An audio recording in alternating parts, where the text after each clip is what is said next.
J'ai 2 minutes pour vous parler d'éléments prospectifs sur la communauté urbaine de Bordeaux. On travaille avec l'agence d'urbanisme, l'AURBA, sur un travail de planification énergétique du territoire. Le postulat, c'est d'avoir des éléments prospectifs de long terme. Donc nous, on réfléchit à horizon 2050 sur deux éléments principaux, mais on en a déjà parlé, c'est réduire les consommations d'énergie et mobiliser les énergies renouvelables. Ce travail, c'est de l'allocation de ressources énergétiques aux consommations suivant plusieurs critères, donc des critères à la fois techniques de mise en œuvre, mais aussi économiques, financiers, organisationnels et j'en passe. Donc ce travail qu'on fait conjointement avec l'agence d'urbanisme nous permet d'avoir une approche à la fois physique et spatialisée, et c'est ce que je vais vous présenter rapidement. Donc la base de ce travail, c'est déjà d'avoir réalisé un bilan énergétique du territoire. Donc on connaît les consommations par type d'énergie et par secteur.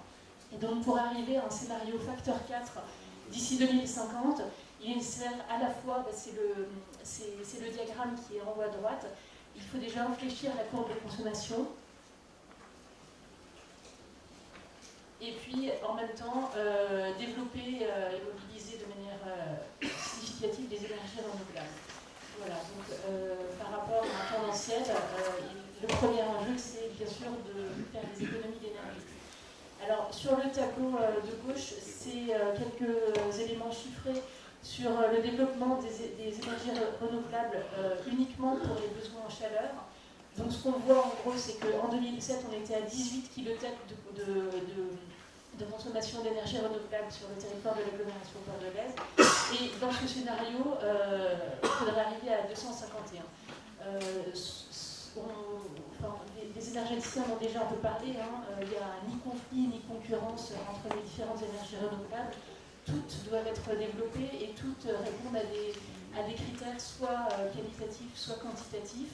Du solaire thermique, c'est plutôt favorable pour du logement, mais ça ne répond pas à tout, ça ne peut pas satisfaire à l'ensemble des besoins thermiques d'un bâtiment, et j'en passe. Donc ce tableau, en fait, sur ce scénario, qui est très volontariste au niveau de toutes les énergies renouvelables, on s'aperçoit que le bois énergie a un rôle extrêmement important, puisque sur ce scénario, en fait, c'est 50% de la mobilisation des énergies renouvelables, ce qui correspond à un total environ de 200 000 tonnes de bois mobilisés sur la cube pour l'atteindre.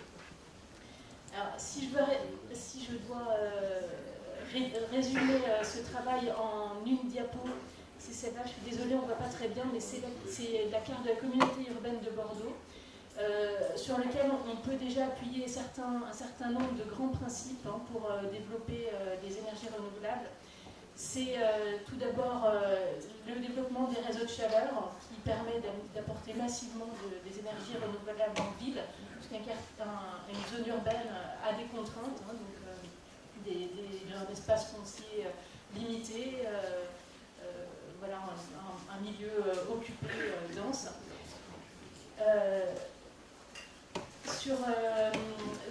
Sur cette carte de Bordeaux, on a pu identifier à travers certains principes 26 zones favorables à la mise en œuvre de réseaux de chaleur. Ces 26 zones correspondent uniquement, on en a déjà un peu parlé, à des zones qui sont favorables à travers des équipements déjà existants qui sont portés par des bâtiments de collectivités publiques ou des hôpitaux, des gros consommateurs, mais dont il y a un unique maître d'ouvrage, dont la capacité de raccordement est plutôt favorable, où on identifie aussi un certain nombre de zones à projet de développement de la ville qui peuvent aussi être porteurs, tirer des solutions vers le haut et en même temps engager des quartiers dans les projets de réseau de chaleur. Voilà, donc juste en 2-3 chiffres, aujourd'hui la réalité en termes de consommation de bois sur la cube, c'est plutôt faible, là on n'est pas dans cette dynamique-là. Les chiffres 2010, c'est en gros 5000 tonnes de bois déchiqueté. Après il y a aussi une grosse consommation de bois bûche, on l'évalue à peu près à 100 000 stères. Sur les projets à venir, dont Terre-Neuve et d'autres, mais des projets qui sont déjà dans les tuyaux, il y a à peu près 10 à 15 000 tonnes de bois, donc plutôt court terme. Et puis, à travers ces enjeux de quartier, il y a pas mal de projets en réflexion à l'heure actuelle. Voilà, donc 2 mots sur l'Agence locale d'énergie. Donc nous, on est une association, on accompagne des collectivités. Sur la question du bois énergie, on accompagne les petites comme les grosses collectivités.